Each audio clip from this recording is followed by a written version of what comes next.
You're listening to Procurement 6, the weekly podcast from the team at Art of Procurement that summarizes this week in procurement in just 6 short segments. Hi there, I'm Helen Mackenzie and today is Friday, January the 13th, 2023. 6. As the new year starts, it's time to put procurement into the driving seat.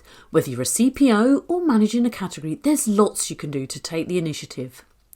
One of the things I always did at the start of the calendar year was to reread the corporate strategy. You might call it a corporate plan or a business plan where you work. It reminded me of what's important to the business, things I knew but perhaps had slipped down the list in the midst of sourcing processes, supplier risk assessments and negotiations. Because, let's be honest, the CEO isn't thinking about procurement or even suppliers, so we need to keep that lens on things. It won't take you long and it'll help you start the year in the right frame of mind. 5. Have you been trying your hand at some practical projects over the festive season? If you're lucky like me, you might have access to a workbench. It's something where all the tools you need are in the one place, making the task in hand so much easier. In this week's podcast, Stefan Morel describes his vision of a category management workplace. What a great metaphor! So, the section of the podcast I've chosen for you this week is where Stefan paints the picture for us of what a digitally enabled category management process, the workbench, could look like. At Novartis, we talk about, by the way, category workbench. And we do this category workbench by using a Catman tech solution. So in our case, it's Sirtuo. Yep. And for that, we've got a clear ambition. The first thing is to create a single place where the category manager can connect or can enter, and he or she will do her job much more efficiently. Then it's to generate a space where we can really collaborate with the business. And we can talk about the e-sourcing tools. The e-sourcing tools are not so business collaborative, and it works. But for Catman, I really think there is no choice. It will not work if it is only a procurement tool. And now if we enter more into the details, technically speaking, for me, great eCatman would mean first spend data automation. So we have been already working on that. Last week, we also went live with the connection Sirtuo Ariba sourcing. I think it's the first time a company does that. So just to give you an idea, is that when you create a strategic saving initiative in Sirtuo, it will automatically create the project in Ariba sourcing. Okay. So all that is linked now. Strategy is also linked now to our operations. Next year, hopefully, we can connect Sirtuo to Ariba contracting. This would be great. And what is also very important in all our cohorts, we have been using the integrated market intelligence. And in this field, honestly, we expect much more in terms of immediate and more predictive market analysis. What else? I've got a long list. We would love to receive more accurate supplier dossiers. We would love to be able to connect to our supplier performance scores, as I have mentioned before. Fantastic thing. Imagine all the important, the urgent changes, updates, or impacts on a market or suppliers could just pop up automatically. You receive on a daily basis whatsoever this pop-up, so you can see if for you it's important or not. And obviously, much better automatic recommendations of strategic options based on AI. And for me, when I'm talking about AI, machine learning, whatsoever, is that the whole tech platform will really leverage the collective knowledge of all the companies, all the category strategies they have in the tool. So we could benefit from all this knowledge now. That would be absolutely fantastic. And I've got a final wish, and this one is a big one. I would love to have the platform connected to our internal forecasting data. Mm-hmm. But honestly, Philippe, I think at Novartis, it's not a tech solution issue, but at Novartis, we are not yet there. We will have to wait quite a lot. But imagine you've got your category of, I don't know, car fleet. And I connect, and I've got my evolution of number of cars. No, I've got clinical studies, and I've got my number of clinical studies for the future, congress and events whatsoever. All that is connected. Sounds like a great vision for a digitally enabled future. All the tools in one place on our procurement workbench. 4. Measuring things. It's something we like to do in procurement, isn't it? Savings, risk scores, costs, contract length, and things like impact on carbon footprint. And in this week's The Sourcing Hero podcast, Kelly Barner's conversation with Salah El-Hattab is all about carbon reporting.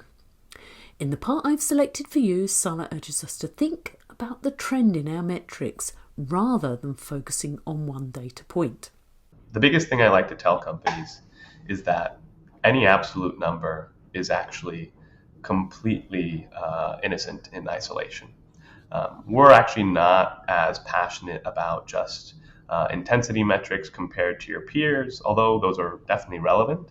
We're more excited and passionate about the curve of your emissions footprint. So one of the things we like to do most with our customers is convey to them that even just measuring and finding out that number, independent of how high or low it is a massive first step.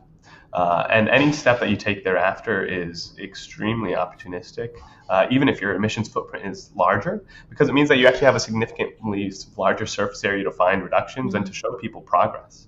And so in terms of perception, when you disclose that number, surely there will be somebody who latches on to just the absolute number and will look at the companies that are the largest and see that there's a correlation between the largest companies and the largest emissions more often than not.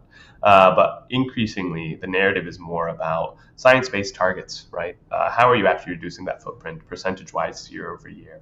And how are you actually thinking through kind of the benefits of reducing your footprint, which is where we get particularly excited because so much of this has been potentially kind of projected through the lens of activism, when a lot of what we're actually doing with customers is building resiliency into their operations. It's thinking through how we can actually make them significantly more even cost conscious as they start to see volatility in energy markets that are dependent on fossil fuels. And generally our pitch to them is, one, don't be worried about the absolute number. And two, action, which is what people get most passionate about here, is actually often business pragmatic and aligned with your bottom line. So progress, contribution and improvement are the most important part of making a difference. Thanks for the reminder, Salah. This is Procurement 6 from Art of Procurement. To get notified every time an episode is published, go to artofprocurement.com/subscribe. 3.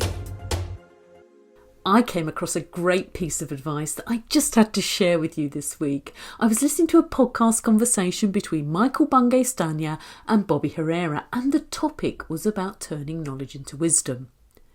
There's so much content out there about procurement, particularly on our very own website here at Art of Procurement. But how to turn that content, the knowledge that Philip, Kelly and our guests have shared, into wisdom? That's a great question. Well, Bobby's advice for Michael was to think about the biggest impact you want to make this year and then be intentional about what you want to learn and consume as much content as you can about the topic. So whether it's managing risk in your supply chain or understanding how to better partner with your stakeholders to make sure the outcomes you achieve for them are aligned with the business, make a decision and dig deep. Here's more to procurement wisdom in 2023. 2. I was interested to read an article on Apple News that 95% of manufacturing executives say they're feeling optimistic in 2023. The poll of executives was carried out by Forbes, Sometry and Zogby, and there were some useful insights that I wanted to share. 52% said they plan to hire more people during the year, with another 36% saying levels will stay the same. And that's quite a contrast to the layoffs we've seen in other sectors. Now, despite the optimism, 89% of executives believe that supply chain disruptions will continue well into the new year, with challenges still being seen, particularly in getting hold of things like semiconductors. So, it's going to be interesting to see how things pan out in manufacturing in 2023. 1. I love thinking about where things are going to be at the end of the year, don't you? I can confidently predict that next December, Phil and I will still be talking about football at our team meetings, and the rest of the team will still insist on calling it soccer. But seriously, knowing what can be important in the months to come offers advantages in the forms of aligned thinking, strategic planning, and better cross-functional collaboration. So our first AOP Live of 2023, where Phil will be joined by Zips Rajour-Zapade and Colin Galazier, is going to be a must-watch start to the year. It's live on Wednesday, January the 25th at 1 p.m. Eastern. Register now to make sure you've got it locked into your diary. Thanks for listening. We'll be back next Friday at 6 a.m. U.S. Eastern Time.